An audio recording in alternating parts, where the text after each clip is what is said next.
네, 안녕하세요. 한국인터넷진흥원에서 저희 체육 설명회를 발표할 인재경영팀의 문홍식이라고 합니다. 네, 만나서 반갑습니다. 네, 일단 저희 기관 부스에 오셔서 미리 상담 받아보신 분들이 몇몇 분 눈에 띄는데요. 네, 또 들어오신 분들도 계시네요. 네, 일단 저희 앞에 뒤에 설명드리기 전에 일단 인터넷진흥원 하면 이렇게 들어보셔서 아시는 분들 계실 것 같은데요. 일단은 좀 간단하게 몇 가지를 한번 소개를 드려볼게요. 그러니까 스팸, 피싱, 파밍, 악성 코드, 개인정보 유출, 디도스 해킹, 그리고 아이핀, 그리고 주민번호 대체 수단에 대해서 이런 것들을 관리하고 운영하고 정책 개발하는 그런 회사라고 일단 이해하시고 마음 편하게 보시면 될 것 같습니다. 일단 저희 설립 근거 연역이라든가 조직 예산의 주요 기능 이런 순서대로 차례대로 진행하겠습니다. 네, 인터넷진흥원은 정보통신망법 제52조에 따라서 설립 근거가 되어 있고요. 모든 기관들은 마찬가지로 이렇게 법률에 근거해서 설립이 되어 있어요. 그러니까 하는 사업 부서에서 하는 일들도 어떤 법적인 근거에 따라서 일을 하기 때문에 일을 하시다 보면 관련 법령 근거를 알고 할 수밖에 없는 상황들이 생기니까 법도 전공자가 아니라고 해서 관심 없게 볼 게 아니라 평상시에 이렇게 좀 관심 있게 보시면 좋을 것 같아요. 일단은 저희는 이제 96년도에 정보보호진흥원이랑 그리고 99년에 인터넷진흥원, 2002년도에 정보통신국제협력진흥원 세 개 기관이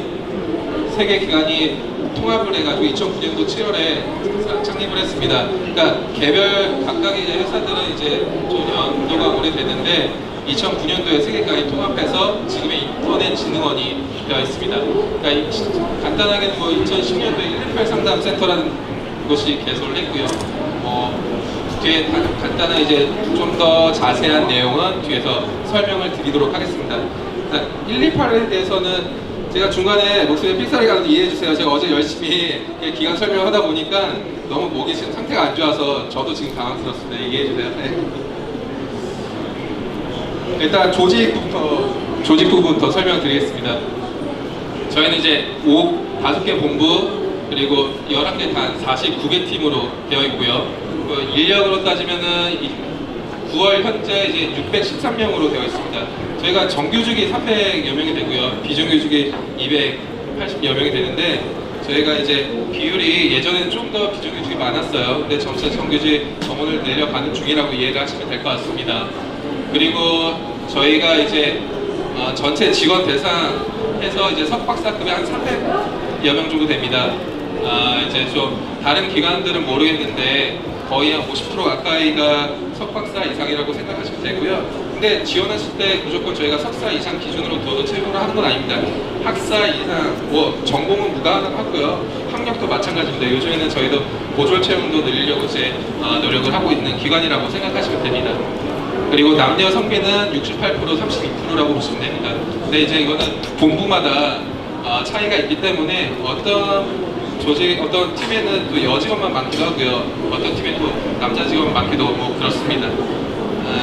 저희 사업 예산은 그러니까 14년도에는 1,500억 원이 사업 예산으로 되어 있고요. 그러니까 기관들의 규모를 따질 때 이런 예산을 보고서 이 기관이 규모가 어느 정도 되는지 그렇게 판단할 수 있을 것 같아요. 그리고 이런 정보들은 알리오라는 기재부에서 운영하는 홈페이지가 있거든요. 그런 데서 기관 소개 이런 간단한 정보들 다 있으니까 그런 데서 정보를 얻어 가시면 좋으실 것 같습니다. 네, 이거는 저희 조직도인데요. 보시면은 경영기획본부가 있고요, 국제협력본부가 있고요, 인터넷진흥본부가 있고요, 정보보호본부가 있고요, 인터넷 침해 대응본부가 있습니다. 그러니까 이렇게 본부 단위로 사업이 나눠져 있다고 이해를 하시면 될 것 같은데요. 여기는 좀 특화가 되어 있죠. 본부마다 여기는 단이라는 조직 단위고요. 일단은 각각의 본부에서 사업 단위가 어떤 것들이 있는지 뒤에서 한번 설명을 드리도록 하겠습니다. 제가 있는 곳은 경영지원단 인재경영팀에서 채용 업무를 담당하고 있습니다. 네, 일단은 네, 다들 일단은 뭐 관심 있게 듣고 있는지 한번 테스트 차원에서 제가 뭐 하나 선물을 드릴게요. 그러니까 제가 앞에 우리 회사 어떤 설립 근거에 의해서 제가 이제 망포함 몇 조라고 제가 얘기를 드렸거든요. 혹시 맞추신 분은 제가 하나 뭐 선물 드릴게요. 네.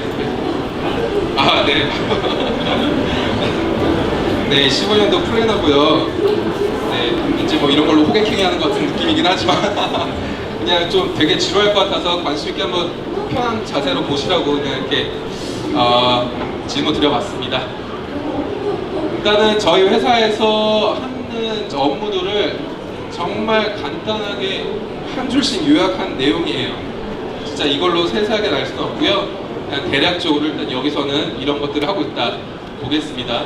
인터넷 침해 사고, 개인정보 보호, 건전한 인터넷 문화 조성, 그리고 신규 인터넷 서비스 발굴하고 확산하는, 네, 이런 것들이 있고요. 조금 더 자세한 거는 한번 뒷페이지에서 보겠습니다. 네, 인터넷 침해 사고 예방 및 대응. 네, 인터넷 진흥원 하면 아마도 이쪽 부분에 대해서 많이 알려지고 많이 알고 이해하고 계실 거예요. 예, 직원 수도 이쪽 본부, 이쪽 업무하는 직원들이 좀 많은 편이고요. 일단은 네, 해킹 사고, 그러니까 디도스, 상사 디도스, 625 디도스, 77 디도스, 뭐 아는 사람은 접해보실 수 있을 거예요. 그러니까 이게 무슨 고유명사처럼 예전도에 이제 사고가 났을 때, 그러니까 정부기관, 금융권, 금융사, 뭐 언론기관 그런 것들이 사고가 났을 때 이제 우리 그 인터넷진흥원에서는 이런 것들을 이제 침해 사고에 대해서 접수를 하고 처리나 차단 조치를 하는 등 그런 일들을 하고 있습니다. 그러니까 이제 그런 사고가 났을 때 악성 코드를 분석하고 그런 악성 코드를 차단 조치하고, 그리고 뭐 최근에는 뭐 스미싱 같은 거 많이 받아보셨을 것 같아요. 그러니까 악성 앱에 대해서 뭐 분석을 해서 거기에 나오는 이제 악성 URL이 있으면 그런 것도 또 차단 조치를 하기도 하고요. 그런 일련의 과정도 사고에 대해서 조치 대응 그 사제 그 앞단에서 뭐 기획까지도 하는 그런 과정들을 아우러서 일을 하는 본부의 업무라고 생각하시면 될 것 같습니다. 그리고요. 네, 이런 이제 방금 말씀드렸던 것들이 저희만 하는 게 아니라 이렇게 뭐 유관기관들이 있는데요. 뭐 금융결제이나 금보험, 뭐 안랩이라든가, 그리고 뭐 국정원, 뭐 금융위, 그리고 뭐 통신사업자 ISP, 뭐 이런 사업자를 다 얽혀서 저희가 이제 악성 코드 정보에 대해서 공유를 하고, 취약성 정보도 분석을 하고 공유를 하고, 그리고 이제 특정 지어서 악성 앱이 유포되고 이제 좀비 피해가 감염됐다던가 피해가 심각해졌을 때, 뭐 피해가 있을 때죠. 심각해졌을 때만 아니라 그랬을 때 뭐 특정 백신을 제작해가지고 배포하는 그런 일도 한다고 보시면 될 것 같습니다. 물론 저희가 직접 제작하는 건 아니고요. 이런 유관기관들과 협조하에서 그렇게 일을 하고 있다고 보시면 될 것 같습니다. 네, 이렇게 이제 이런 정보들을 수집 탑재하고요, 분석하고 또 전파하고 또 대응하는 이런 사이클로 운영되고 있는 곳이라고 생각하시면 됩니다. 네, 개인정보 보호에 대해서도 저희는 이제 업무를 수행하고 있습니다. 일단은 네, 개인이 개인정보 침해 사고라든가, 예를 들어서 뭐 좀비 피시에 감염됐다라든가, 그럴 때는 진짜 내가 어떻게 해야 할지 막 안절부절 못하고 뭐 대응책을 못 찾을 경우들이 있어요. 그럴 때 제가 아까 연역에서 소개를 시켜드렸었는데요. 그럴 때는 이제 128이라고 대표 번호가 있습니다. 그러니까 112, 119 아시죠? 그렇게 개인정보나 인터넷 피해 사고가 있을 때는 개인은 이제 118로 전화를 주시면 전문 상담원들이 친절하게 응대를 해주실 겁니다. 거기서 또 바로 1차적으로 응대가 안 됐을 경우에는 뭐 저희 내부적으로 있는 전문 이제 사업 단위에서 운영되고 있는 직원들 아니면 변호사 그런 분들이 직접적으로 또 이렇게 조치나 이제 조언을 해주실 테니까요. 일단 365 24시간 운영되고 있습니다. 언제든지 피해나 이제 궁금한 점 있으시면 전화 주셔도 됩니다. 좀 이따가 뭐 끝나고 한번 전화 해보면 될 것 같고요. 장난전화 말고요. 네. 그리고 네, 이렇게 이제 웹사이트 상에 돌아다니는 개인정보에 대해서도 검색을 하고 이제 삭제를 해주는 그런 업무를 하는 곳도 있습니다. 그리고 주민번호 대체 수단이 이제 IPN이죠. IPN에서도 운영을 하고 그런 이제 사업 활성화를 위해서, 그리고 최근에 또 마이핀이라고도 얘기 들어보셨을 거예요. 그런 것들에서 하드웨어에 대해서도 이제 유관기관이나 정부기관이랑 많이 좀 정책 논의하고 뭐 개발하는 뭐 그런 일도 하고 있다고 이해하시면 될 것 같습니다. 네, 그렇고요. 네, 예, 이 부분에 이제 그런 거죠. 이제 인터넷 문화에 대해서 올바르게 정착하기 위해 이제 사업적으로 인터넷 윤리 교육을 초중생들한테 시키고요. 그리고 이제 뭐 보이시죠? 아름다운 인터넷 세상 만들기, 이게 한 2, 3년 전부터 한 캠페인으로 알고 있는데 혹시 들어보신 분 계시나요? 네, 없네요. 예, 그 홍보를 더 해야 될 것 같고요. 그리고 한국 인터넷 드림단이라고 있는데요. 이거는 이제 예전에 뭐 보이스카웃이나 해양소년단 많이 들어보셨을 것 같아요. 그런 차원에서 인터넷 윤리 교육 차원에서도 이런 드림단을 운영을 하고 있기도 합니다. 네. 혹시 뭐 나는 초중생이 아니지만 인터넷 윤리 의식이 부족해서 받아봐야 될 것 같다 하면은 그런 교육자료나 뭐 동영상 같은 것도 있으니까요. 한번 찾아서 보시기 바랍니다. 네, 이 부분 좀 관심 있지 않으면 어렵게 느낄 수도 있을 것 같은데요. 그래서 최근에 이제 뭐 NFC는 그래도 많이 접해보실 것 같고요. 뭐 HDL5라든가 이제 뭐그 K 스타트업이라든가 이런 부분 좀 낯설 수도 있을 것 같은데요. 예, 한마디로 인터넷과 관련된 신규 인터넷 서비스가 나오면은 그것과 관련된 뭐 사업들 발굴하고요, 안전성 확보하고요, 산업 진흥을 하기 위해서 그런 다양한 일들을 하고 있다고 보시면 될 것 같습니다. 최근에는 그 IoT 혁신센터를 개소를 해가지고요, 사물 인터넷 이제 산업에 대해서 진흥을 하기 위해서 또 일을 하고 있기도 합니다. 네, IP 버전 6 들어보셨는지 모르겠어요. 그리고 국가 도메인 .한국 이거 들어보신 분 계시나요? 네, 이것도 이제 홈페이지 운영이라든가 이쪽 관련 관심 있는 분들만 좀 아실 것 같은데, 이제 국가 도메인에 대해서도 이제 저희가 관리를 하고 있고요. 그리고 최근에는 그 국제 인터넷 협력 기구 이제 아이칸이라는 곳이 있는데요. 아이칸 서울 사무소도 이제 유출해서 개소를 했습니다. 이제 그런 곳이 있습니다. 네, 참고하시고요. 네, 일단 저희가 이런 업무들이 인터넷과 연결되다 보니까 국내에서만 머물러서 일을 할 수는 없어요. 침해 사고가 났든 어떤 업무 공조가 있든 정보 공유를 하든 국가 간의 정보 공유가 필요하고요. 침해 사고가 났을 때 이제 악성 코드라든가 어떤 이제 악성 불법적인 행위를 했던 그런 이제 경위를 찾아보면 서버들 해외에 있는 경우들이 많아요. 예, 그런 정보 공유를 통해서도 이제 국가 간의 정보 공유를 통해서도 이제 대응을 하고 있다. 그런 차원에서 국제협력도 필요한 것으로 이제 이해하시면 될 것 같고, 근데 이제 여기에 있는 대부분의 내용들은 사실 얼마 전에 이제 공공기관들 간의 기능 조정이라는 게 있었어요. 그게 뭐냐면은 공공기관들이 몇 개의 유사한 기관들이 갖고 있는 업무들을 서로 조정해서 재배치가 되는, 그래서 저희가 국제협력 업무도 일을 하긴 하는데 이제 여기에 있는 한 5, 60% 이상의 업무는 사실상 저기 있는 나이파라는 기관이 있어요. 그쪽으로 많이 이관이 돼서 저희 직원들도 그쪽으로 많이 이동을 한 상태입니다. 그게 한 2-3달 전인 것 같아요.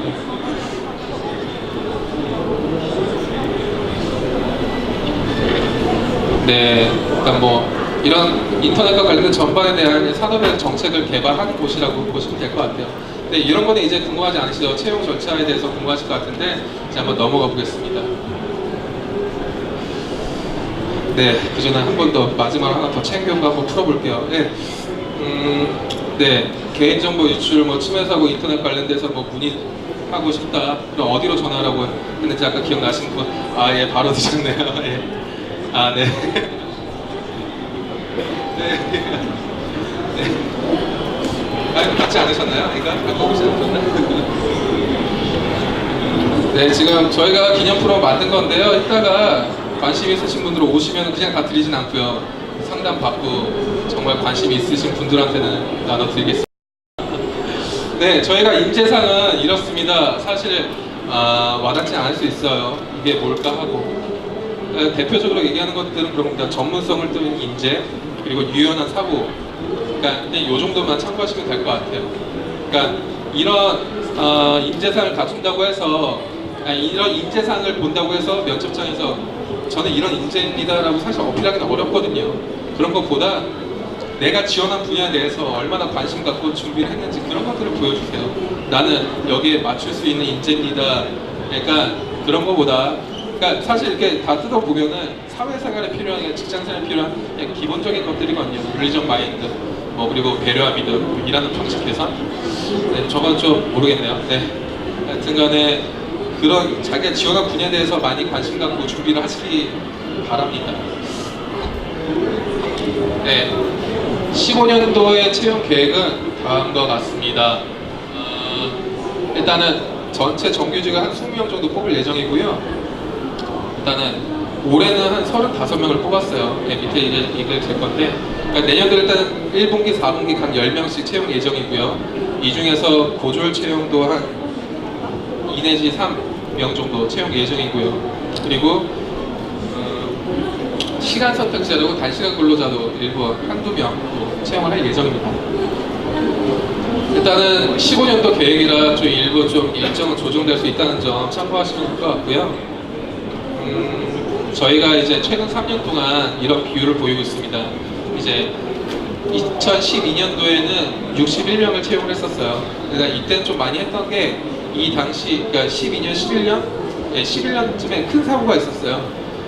이제 그때 디도스 사고가 처음으로 이슈가 되면서 이제 예산이 많이 지원이 됐고요. 그때 인력도 많이 지원이 됐습니다. 그러고 나서 13년도에는 34명, 올해는 35명 채용했고요. 근데 여기서 보실 거는 이제 이공계 전공자가 거의 작년, 재작년 보시면은 거의 60, 70%가 돼요. 근데 올해 14년도에는 이공계 전공자가 54% 이 정도 되죠. 인문계. 그러니까 저희가 정보부가 전문 기관이고 하긴 하지만 그만큼 인문계 전공자들도 우리 회사에 대해서 관심을 갖고 준비하는 그런 사람에 따라서 저희가 인재를 채용하고 있다. 그러니까 저희는 지원하실 때 전공 무관하고요, 학력 무관하고요. 네, 일단은 지원자가 얼마나 관심 갖고 하느냐. 일단 그 중점 주고 이렇게 준비를 해주면 될 것 같습니다. 그리고 간단하게 채용 절차에 대해서 설명드리면요. 그 책자에 혹시 받으신 내용에는 채용 절차가 있긴 한데 그분은 정확하진 않아요. 그러니까 15년도 채용 계획은 저희가 좀 기존의 채용 방식과 좀 일부 방향을 좀 변화를 주려고 좀 검토를 하고 있거든요. 일단은 기본적으로 저희가 했던 채용 방식은 이렇습니다. 입사 지원 자기소개를 내고요. 서류 전형을 통해서 정규직 같은 경우는 보통 5배수 내에서 이제 선발을 합니다. 인적성 보고요. 인적성은 면접 전형에서 참고용으로 활용을 하고요. 면접에서는 보통 이제 PT 같은 것들, 토론 면접, 그러니까 이제 특정 그때 사회에서 이제 우리 기관과 관련된 이슈에 대해서 주제를 던져주고 발표를 하고 같은 조원들끼리 토론을 하는 그런 과정에서 발표를 하고요.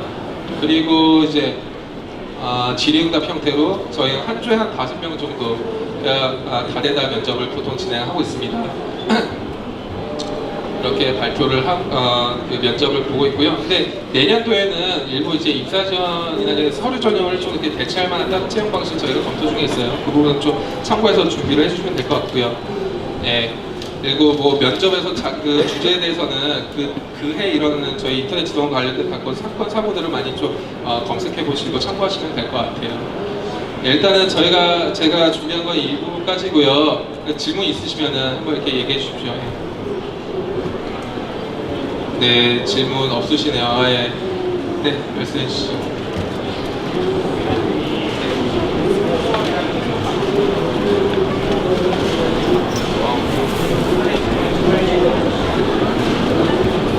예, 스펙추얼에 대해서 질문해 주셨는데요. 일단 지금 올해 상반기부터 많은 기관들이 스펙추얼에 대해서 많이 채용을 하고 계세요. 근데 저희도 그거에서 일단은 긍정적으로 검토하고 있다고 말씀드리고 싶고요. 근데 스펙추얼이라는 게 좀 이렇게 지원자들 입장에서 난해하고 어려울 수가 있습니다. 지금 한참 뭐 그런 시기인 것 같고 아직 제대로 정착되는 부분은 아니라서 일단은 그런 거에 대해서 상반기에 스펙추얼 진행한 기관들이 몇 개 있는 걸로 알고 있거든요. 그런 기관들을 일단 찾아서 어떤 식으로 진행을 했는지 보시면 될 것 같아요. 기본적으로 스펙추얼이라고 기존 학력이라든가 학점, 뭐 외국어 점수 그런 거는 보지 않고 공정한 상황에서 이제 평가를 하겠다는 그런 취지인 거거든요. 그러니까 최대한 지원자들한테 불리하게 작용을 하려고 이제 그런 정책이 있는 것 같지는 않고요. 최대한 도움되는 선에서 저희도 준비해서 저희 좋은 인재, 그러니까 좋은 지원자들을 채용할 수 있도록 준비하고 노력하겠습니다. 일단은 시간이 다 된 것 같아서 여기까지 마치도록 하고요. 관심 있으신 분들은 저희 H9 그 부스에 오시면 또 제가 열심히 또 설명드리겠습니다. 감사합니다.